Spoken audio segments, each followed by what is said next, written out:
નમસ્કાર મિત્રો, 15મી ઓગસ્ટ સ્વતંત્રતા પર્વની આપ સૌએ ખૂબ સરસ રીતે ઉજવણી કરી. સમગ્ર ભારત દેશની અંદર અને સમગ્ર જગ્યાએ શાળા, કોલેજો, યુનિવર્સિટી, ઓફિસો, કંપનીઓ, બેંક, વિવિધ સરકારી કચેરીઓ, તમામ જગ્યાએ એક દેશભક્તિનો ઉત્સાહ એક દિવસ માટે જોવા મળ્યો. પણ ખાસ આ ઉત્સાહ એક દિવસનો નહીં, પણ આપણે જ્યાં સુધી આ પૃથ્વી પર અસ્તિત્વ આપણું છે ત્યાં સુધી દેશ માટે આપણો એક પ્રેમ, દેશ માટેની લાગણી, દેશ માટેનું સ્વમાન હોવું જોઈએ. દેશ માટે મરવાવાળા લોકોની જરૂર નથી, દેશ માટે જીવવાવાળા લોકોની જરૂર છે.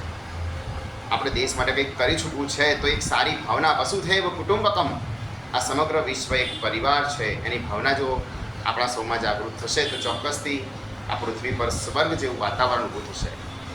સમગ્ર વિશ્વની અંદર, અર્થતંત્રની અંદર આપણો દેશ વિકાસની દ્રષ્ટિએ ખૂબ આગળ જઈ રહ્યો છે. ત્યારે આપણા દેશના યુવાનોને ખાસ આહ્વાન કરું છું કે પોતાની ક્રિએટિવિટી બહાર લાવે, પોતાની સ્કિલ બહાર લાવે અને પોતે અર્થ ઉપાર્જનની અંદર લાગી જાય. કારણ કે પૈસા ખુદા બી નહીં અને ખુદા સે કમ બી નહીં. પૈસા છે તો જીવન છે, અને જીવન સારું હશે તો જીવવાની મજા આવશે.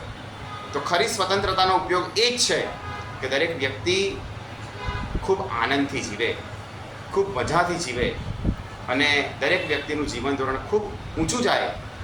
એ માટે આપણે સૌએ કમાવવું પડશે, અર્થ ઉપાર્જન કરવું પડશે. બીજા ઉપર આધારિત રહીશું તો કશું નહીં થાય. અને આ પૃથ્વી પર આવનારો કાળા માથાનો દરેક માનવી, એની અંદર કંઈક ને કંઈક વિશેષતા છુપાયેલી છે. તો દરેક વ્યક્તિએ પોતાની અંદર જે રહ્યું છે એ બહાર કાઢવું જોઈએ. અને બાળકોને પણ આહ્વાન કરું છું, બાળકોને પણ હું કહું છું કે ખાસ તમે જ્યારે ભણો છો ત્યારે સાથે સાથે તમે કોઈ ક્રિએટિવિટીની અંદર આગળ આવો. અત્યારે સામાન્ય ખમણ વેચનારો, બટેકા પૌવાની લારી વેચનારો અને પાણીપુરીની લારી પર બિઝનેસ કરનાર BMW ગાડી લઈને ફરતો થઈ ગયો છે. કોઈ કામ નાનું નથી, પણ સાવ નવરા બેસી રહેવું ને એ સૌથી ખરાબ કામ છે.